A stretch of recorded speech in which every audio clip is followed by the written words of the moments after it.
Okay, really quick, if you haven't seen my most recent episode on... Alright, here we go. Ambassador Blorpity Blorp Boop. I think I got it.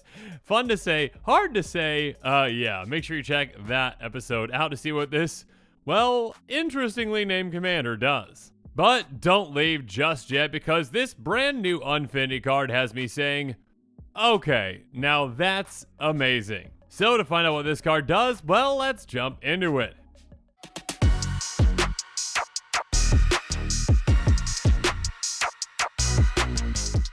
Now, I did say on an earlier episode that I most likely wouldn't be covering any Acorn cards because, well, those cards aren't Eternal Legal. I'm going to be making an exception for this one, though, because Phone a Friend is absolutely incredible. And it is the type of card where I can definitely see players out there asking their commander playgroups if they're okay with them playing, you know, in a fun, more casual environment, in a more casual game. Now, first up, any card that has Urza's head on it is just pretty funny, to me at least. So, yeah, I mean, okay, well, except for some of those, like, really old ones that are kind of dark. But the new ones that have more of, you know, a jokey Urza's head just there at a desk talking on looks like an old school telephone is quite funny. And of course, with the reference to Phone a Friend, you know, from the show Millionaire, or Who Wants to Be a Millionaire, but yeah, a show that was incredibly popular when I was younger. A fantastic reference for a fantastically designed card. A sorcery for 3 blue. Call someone and ask them to choose one. If they don't answer, an opponent chooses one. Don't explain anything else, you choose targets. So for this card to work, well, as intended, you need to actually get out your phone and call someone that you know. Well, most likely someone that you know. I guess you could call any random place and ask them, and maybe, you know, that one might be a strategy, actually. Who are you going to call? Who's your most dependable person that you know who is going to pick up that phone? Because if they don't, an opponent gets to choose one, and yeah, I mean, your opponent is going to choose whatever option is least good for you, whereas the person on the other end of the line is going to have absolutely no context, and yeah, very well might pick the actual option that you want, or one of the better options. And a random choice is, of course, going to be better than whatever the opponent, you know, that you're playing against is going to be choosing for you.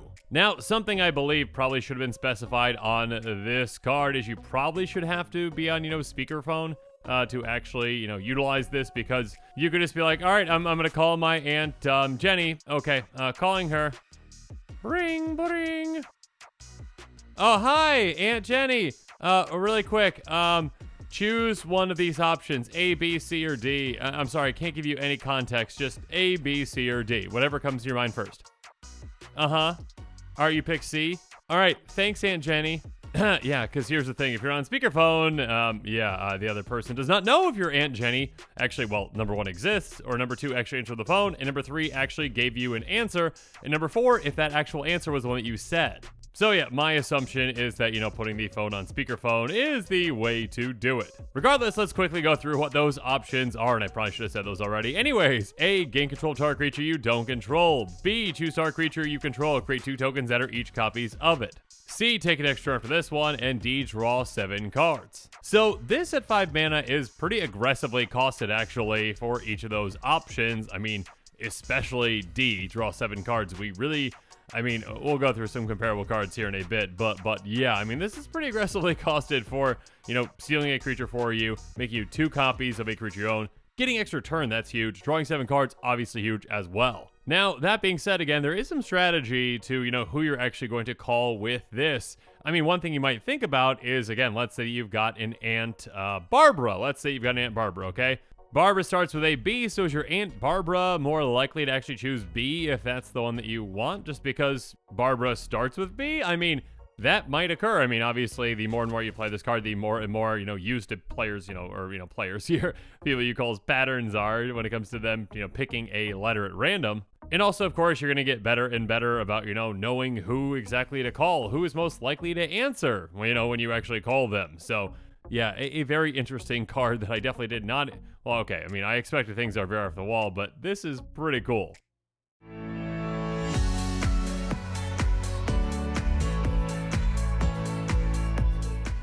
And again, each of those options are pretty aggressively costed. I mean, again, at 5 mana, some comparable cards, to gain control of a creature. We've got cards like Invoke the Winds, Entrancing Melody, and Mass Manipulation.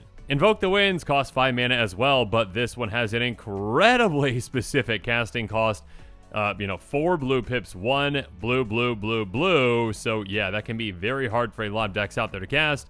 Gain control of target artifact or creature, untap it. Now, obviously, on top of, gaining control of a creature, you could also do an artifact. You also untap it. Still a very comparable card in many ways. Or next up, Entrancing Melody. X, blue, blue, gain control of target creature with converted mana cost X. So yeah, I mean, obviously, a smaller creature might cost less, but a bigger creature, which you're probably going to steal, the best creature on the board, which might cost quite a bit, can cost a lot more, than 5 mana in total for this. Or how about Mass Manipulation? Again, 4 blue pips, XX, blue, blue, blue, blue, gain control of XR creatures and/or planeswalkers. If you're just doing one creature, that's, 6 mana in total. So again, at 5 mana is a pretty good deal, even if you get that. And yes, I mean, there are enchantments that, will gain control of a creature, or creatures that have an ETB that will gain control of a creature, but those typically are temporary. If the enchantment goes away, or if that creature goes away, you lose control. So I'm talking about more so the permanent gaining control of something that, is from an instant or sorcery like these.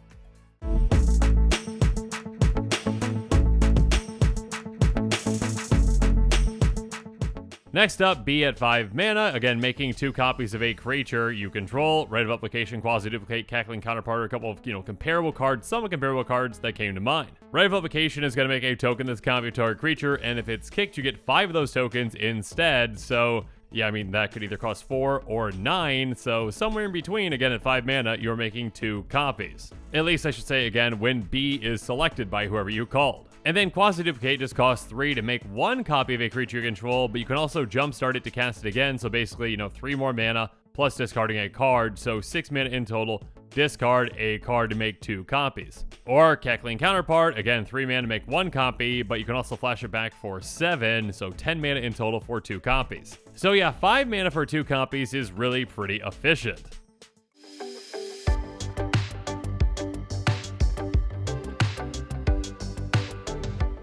Now, when it comes to C, again, taking an extra turn, we basically have some, direct examples of this that are already, very efficient and incredible cards that see a lot of play in a lot of formats. Time Warp, Temporal Manipulation, and Capture of Jingzhou. Well, okay, those first 2 see a lot of play. That third one, I think, is incredibly expensive. I mean, the other 2 are pretty expensive, like $10, like $30, but then I think that last one's like, $400 or something? So yeah, I mean, all expensive, but that one's very expensive. Regardless, I mean, Time Warp says target player takes an extra turn for this one. The other 2 are just take an extra turn for this one. Essentially the exact same thing. You're going to be picking yourself most of the time with Time Warp anyways. So yeah, 5 mana for an extra turn spell. That's a great deal.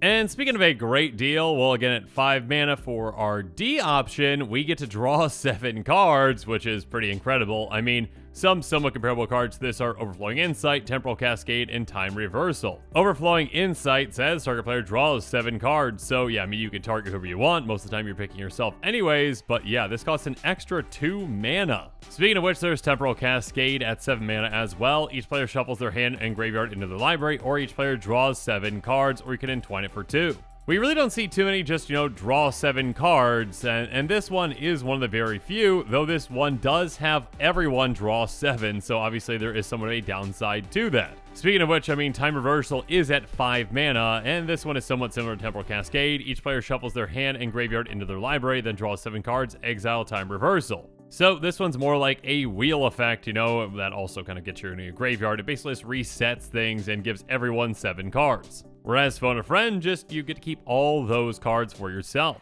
And also, one other thing that I probably should have mentioned with Phone a Friend is, unlike a lot of extra turn spells, and unlike, this last spell we just talked about, Time Reversal, it does not exile. So, of course, there are other shenanigans that you can do with it. I mean, you can get it back, cast it again, call someone else. I mean, again, if the first person didn't answer, probably shouldn't call them again. Or, if, they do answer, maybe they'll pick a different letter. Who knows?